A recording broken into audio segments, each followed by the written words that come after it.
Hi everyone, welcome to the 13th disciple. Last time നമ്മൾ Genesis 1 നമ്മൾ കണ്ടു. ദൈവം എങ്ങനെയാണ് എല്ലാത്തിനും സൃഷ്ടിച്ചതെന്ന് കണ്ടു. ദൈവം എന്തുമാത്രം മനുഷ്യനെ കെയർ ചെയ്യുന്നു എന്നുള്ളത് നമ്മൾക്ക് കാണുവാനിടയായി തീർന്നു. ഇന്ന് നമ്മൾ നോക്കുമ്പോൾ ജെനിസിസ് 2ലേക്കാണ്. ജെനിസിസ് 2ലേക്ക് നോക്കുമ്പോൾ അത് തുടങ്ങുമ്പോൾ തന്നെ പറയുന്നത് മനുഷ്യന് റെസ്റ്റ് ആവശ്യമാണ് എന്നുള്ളതിനൊരു മെസ്സേജാണ്. കാരണം ദൈവം തന്നെ 6 ദിവസം കൊണ്ട് എല്ലാം സൃഷ്ടിച്ചു കഴിഞ്ഞതിന് ശേഷം 7ാം ദിവസം ദൈവം റെസ്റ്റ് എടുത്തു. ദൈവം ആ ദിവസത്തെ വിശദീകരിച്ച് ദൈവം അവിടെ റെസ്റ്റ് എടുക്കുകയാണ് ചെയ്തത്. അതിലൂടെ ദൈവം നമ്മളോട് പറയുന്നത് നമ്മളുടെ ജോലി ആയിക്കോട്ടെ, നമ്മൾ ചെയ്യുന്ന എന്ത് പ്രവൃത്തി ആയിക്കോട്ടെ, 6 ദിവസം നമ്മൾ കഠിനാധ്വാനം ചെയ്യുക, 7ാം ദിവസം നമ്മൾ റെസ്റ്റ് എടുക്കുക, ആ ദിവസം നമ്മൾ ദൈവത്തിനായിട്ട് കൊടുക്കുക എന്നുള്ള ഒരു മെസ്സേജ് ദൈവം നമുക്കതിലൂടെ തരുന്നു. നമ്മൾ പിന്നീട് 2ാം അധ്യായം നമ്മൾ താഴേക്ക് നമ്മൾ വരുമ്പോൾ നമ്മൾക്ക് ദൈവം എങ്ങനെയായിരുന്നു ആ സമയത്ത് ചെടികളെയും വൃക്ഷങ്ങളെയും ഒക്കെ വളർത്തിയതെന്ന് നമുക്ക് കാണാൻ സാധിക്കുന്നുണ്ട്. ദൈവം അവിടെ ആ സമയത്ത് മഴയില്ലായിരുന്നു, അതുകൊണ്ട് തന്നെ ദൈവം അവിടെ ഒരു മഞ്ഞ് വരുത്തി നിലം നനച്ച് ചെടികളെയും വൃക്ഷങ്ങളെയും എല്ലാത്തിനെയും വളർത്തുവാനായിട്ട് അത് വളരുവാനായിട്ട് ഇടയായി എന്ന് നമ്മളവിടെ കാണുന്നുണ്ട്. അതുപോലെ തന്നെ ദൈവം അങ്ങനെ എല്ലാ ചെറിയ ചെറിയ കാര്യങ്ങളിലും ദൈവം വളരെ കെയർഫുള്ളായിരുന്നു. എല്ലാത്തിൻ്റെ മനുഷ്യൻ്റെ മാത്രമല്ല എല്ലാ ജീവജാലങ്ങളുടെയും അതിൻ്റെ ജീവൻ ആവശ്യമായിട്ടുള്ള എല്ലാ കാര്യങ്ങളും ആ സമയത്ത് തന്നെ ദൈവം കൃത്യമായിട്ട് കൊടുത്തുകൊണ്ടേയിരുന്നു എന്ന് നമുക്കവിടെ കാണാൻ സാധിക്കും. അപ്പോൾ ദൈവം എന്തുമാത്രം കരുതൽ ഓരോ സൃഷ്ടിയുടെ മേലും ദൈവം കൊടുത്തിരുന്നു എന്ന് നമുക്കവിടെ കാണുവാൻ സാധിക്കുന്നുണ്ട്. പിന്നീട് താഴേക്ക് വരുമ്പോൾ നമ്മൾ കാണുന്ന ദൈവം എങ്ങനെയാണ് മനുഷ്യനെ സൃഷ്ടിച്ചതെന്ന് കാണിക്കുന്നുണ്ട്. അതാണ് നമ്മളെ ഏറ്റവും അതിശയിപ്പിക്കുന്ന ഒരു കാര്യം.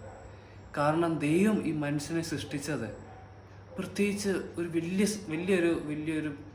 വലിയൊരു കാര്യം കൊണ്ടല്ല ദൈവം മനുഷ്യനെ സൃഷ്ടിച്ചത്, അല്ല വിലയേറിയ ഒരു കാര്യം കൊണ്ടല്ല ദൈവം മനുഷ്യനെ സൃഷ്ടിച്ചത്. ദൈവം മണ്ണുകൊണ്ട് ദൈവം തൻ്റെ സ്വന്തം രൂപത്തിൽ മനുഷ്യനെ ഉണ്ടാക്കി.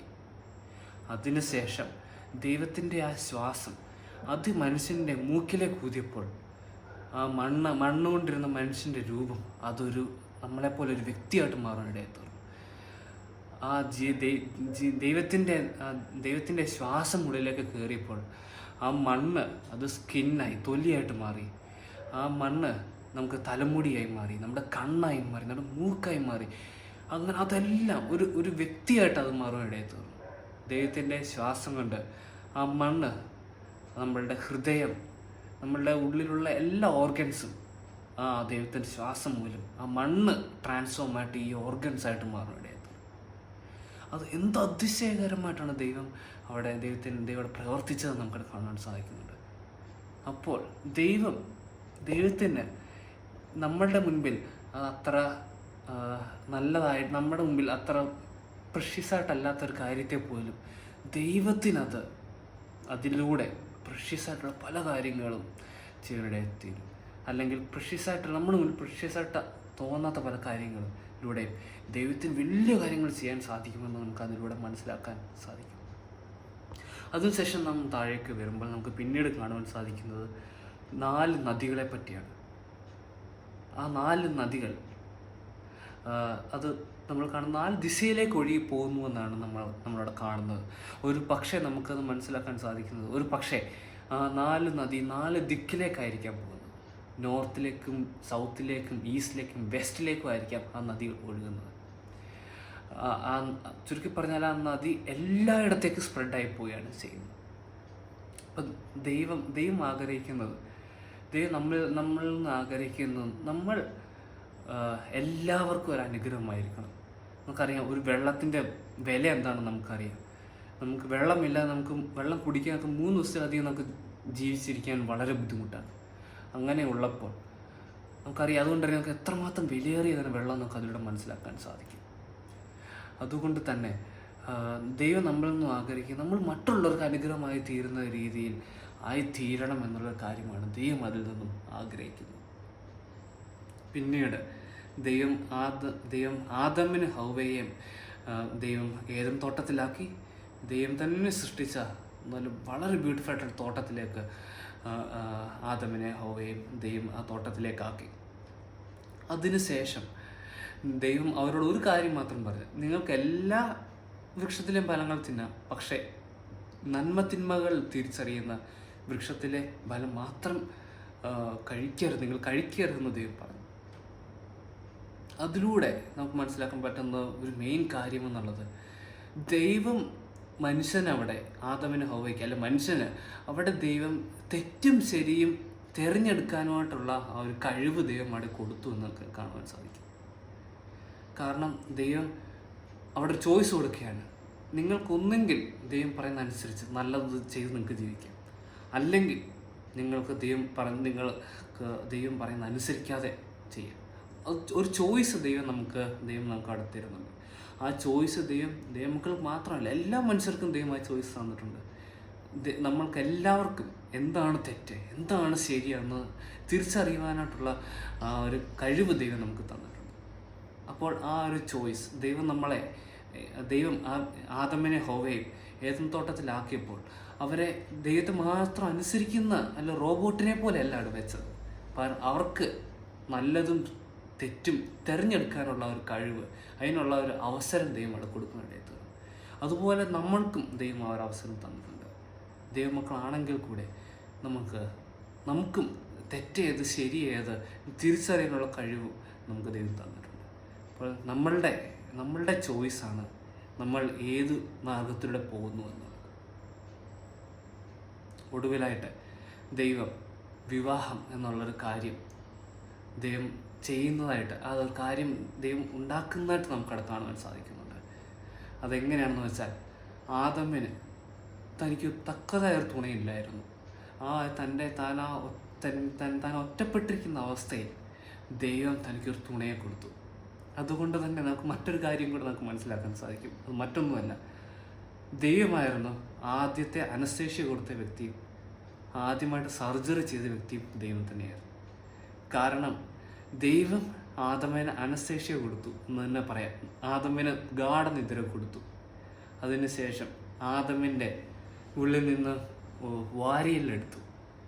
ചുരുക്കി പറഞ്ഞാൽ അതൊരു സർജറിയാണ്. ചുരുക്കി പറഞ്ഞു കഴിഞ്ഞാൽ അവർ സർജറി ചെയ്തതുപോലെ തന്നെ ഒരു വാരിയെല്ലെടുത്തു, അതിലൂടെ സ്ത്രീയെ ഉണ്ടാക്കി അത് ആദമിനെ ഏൽപ്പിച്ചു. ആദമിനെ ഒരു തക്ക തുണയായിട്ടാണ് ദൈവം ഹൗവയെ ഏൽപ്പിച്ചത്. അപ്പോൾ അതുകൊണ്ട് ഒരിക്കലും ഒരു സ്ത്രീ എന്ന് പറയുമ്പോൾ ഒരു ഹസ്ബൻഡിന് അടിമയെന്നല്ല, പകരം ഹസ്ബൻഡിന് എവിടെയാണോ വീക്കായിട്ടുള്ളത്, ഹസ്ബൻഡിന് എവിടെയാണോ വീക്ക്നെസ് ഉള്ളത്, ഹസ്ബൻഡിന് എവിടെയാണെന്ന് വെച്ചാൽ ബലക്ഷയമുള്ളത്, ആ ഒരു ഭാഗത്ത് ബലം കൊടുക്കുക എന്നുള്ളതാണ് സ്ത്രീയിൽ നിന്നും ദൈവം പ്രതീക്ഷിക്കുന്നത്.